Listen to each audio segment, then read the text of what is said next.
Imagine you get your paycheck, and after you pay your bills, buy your groceries, there's nothing left. How can you live like that? Paycheck to paycheck, it's time for a change. Stay tuned today as I go through the steps that you should be taking right now and for every time that you get your paycheck in the future to make sure that you're setting up yourself for financial success in the future. I am going to be giving you practical examples based on specific salary that are being earned within the United States to let you know how much you should be saving or spending, to know if you're in trouble and the steps you should take right now so that you can get yourself out of this problem. So stay tuned for this valuable content.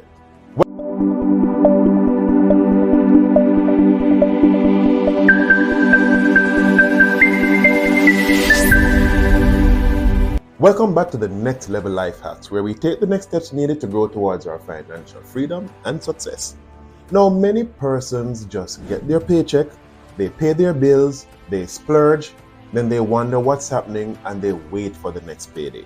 Then they end up overspending. And you might say then, how can you overspend if you do not have any money?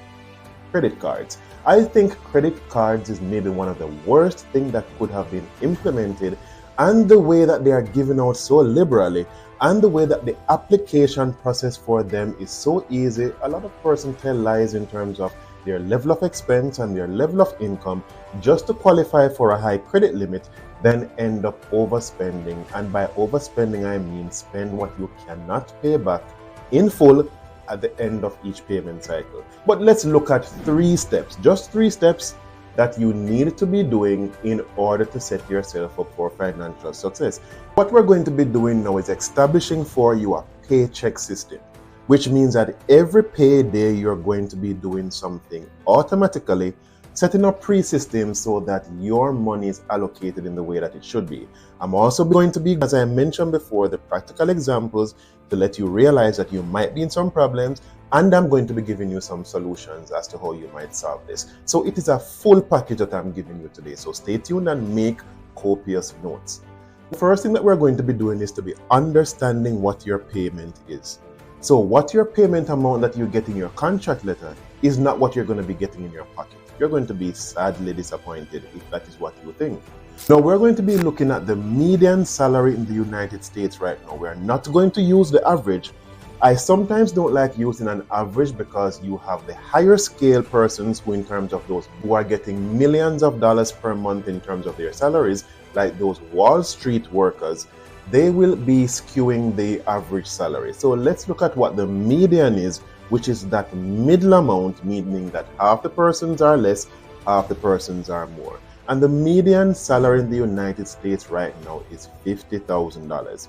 Now, if you are getting $50,000 per year, it therefore means that your salary per month before taxes is $4,166. Remember, that is your gross amount because you now have to pay federal tax, state tax, and FICA. Plus, you might have other deductions that might be coming out, like your health insurance, 401k, other investments that you might think of, short-term disability, and so on.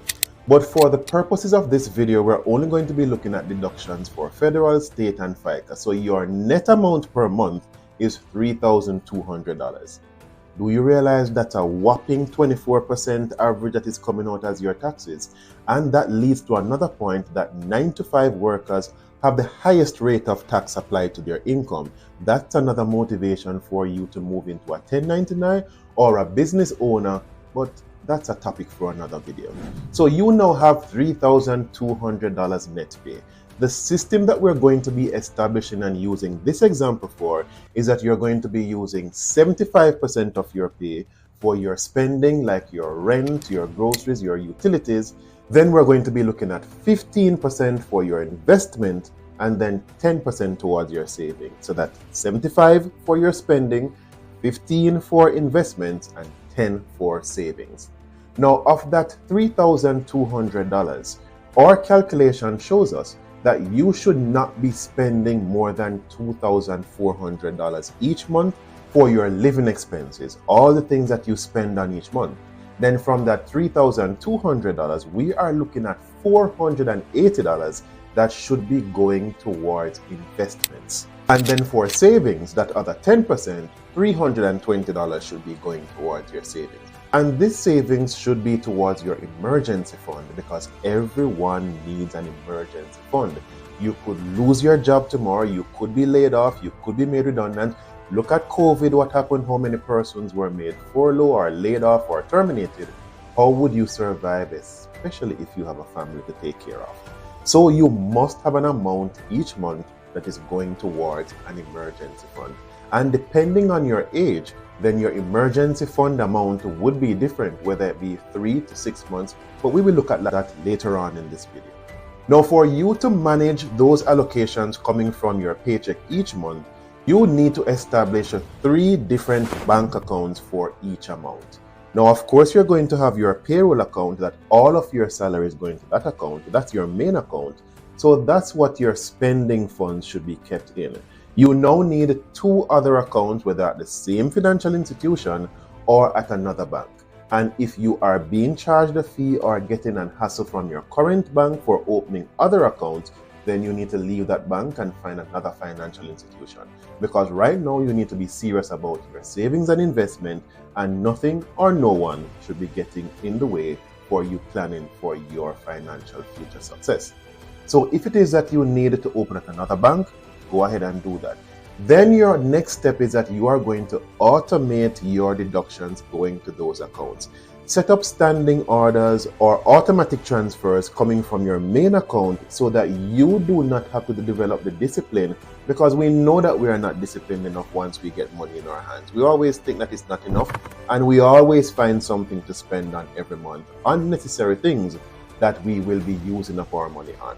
So automate the process so it goes to these other financial institutions, and make sure you do not have any checks, debit cards or credit cards for these other accounts so that you can lock them away. Now, in terms of that 15% that is going towards your investment, I would recommend that you choose safe options in the beginning until you accumulate a certain amount of funds, and then you can increase your risk appetite. So I would recommend things like the S&P 500 or overall index funds, and you can do some ETFs. Now, if we are looking at your savings amount, I would recommend that you do a high interest yielding account, so that at least once your money is locked away accumulating towards the emergency funds, you are maximizing the amount of interest that you are accumulating on these accounts. Now let's go back a bit, because I don't want to miss certain points because it is critical. Remember I said that when we do the allocations, we're going to see if we are in problems.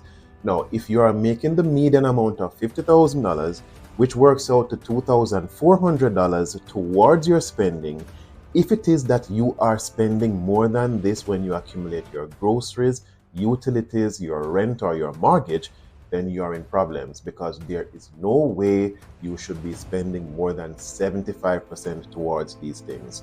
Therefore, you have 2 options. You either need to be increasing your income, or you need to be lowering your expenses, because you need to adjust this right now. How can you increase your income? 1, you can negotiate a higher pay. If they are not willing to give you a higher pay, switch jobs. You have your skill, you know your value, you should be increasing your value based on your experience and by getting yourself certified by many free courses that are offered online. Then you need to go somewhere else. Bring your value somewhere else that will pay you more. In terms of your expenses, cut back on the subscriptions. We don't need so many streaming services, Peacock, Netflix, Paramount Plus. Scale back so that you can save some money in your pocket. Also, look at the amount of times that you are dining out. Dining out is very expensive, as opposed to preparing your meals at home and bringing them to work, or just spending more time at home instead of going out as much. Because going out comes with its own expenses, because you can't wear the same outfit each time, then it needs gas to put in the vehicle to go, or if you take public transportation, you need to be paying more and more to be going out. So scale back until you have accumulated some savings or some investments, then you can enjoy yourself a little bit more. But it's time to cut back right now. Now let's look at some practical examples so I can drive the point home with you even more. That $480 that you're saving each month, do you know that you could be setting up yourself for wealth in the future? Let's look at some calculations, just using some index funds and some conservative interest rates. Now say you invested that $480 per month, and say you're getting back, say, 7% from these funds. And that is conservative because the S&P 500 has been averaging 10% over the last 10 to 20 years. This year so far, it is over 20% in terms of returns. So you will therefore see that the 7% that I'm using is rather conservative. But look at the returns that you'll be getting. After 5 years, that $480 that you invested every month, do you know that it would have accumulated to $33,000? Let's double that. Let's look at 10 years.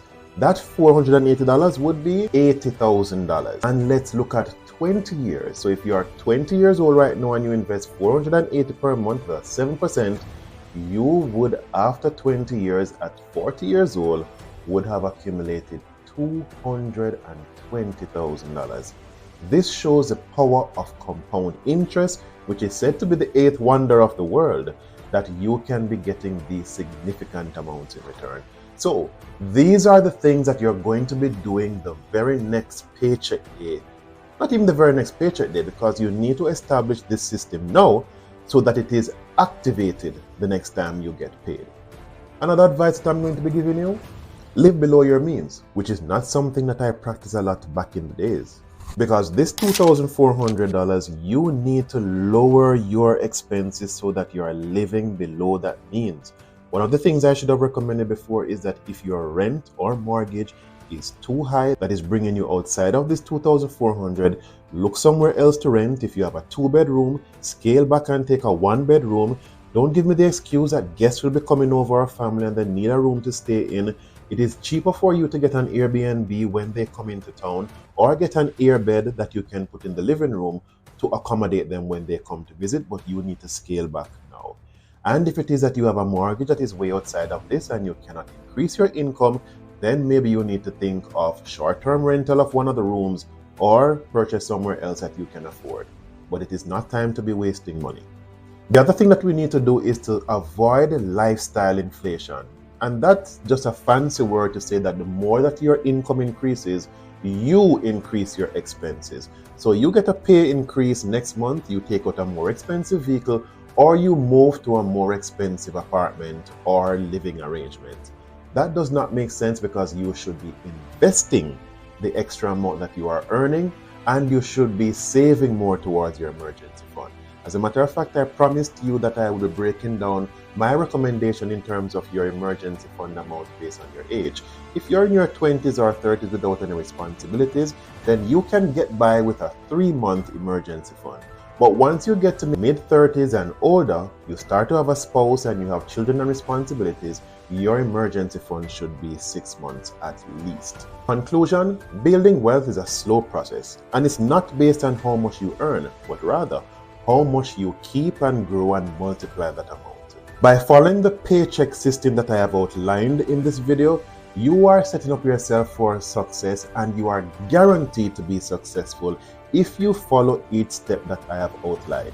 Remember, 75% for spending, 15% for investment, and 10% for saving. If you are not doing this, then you will not be rich and you are setting up yourself for failure.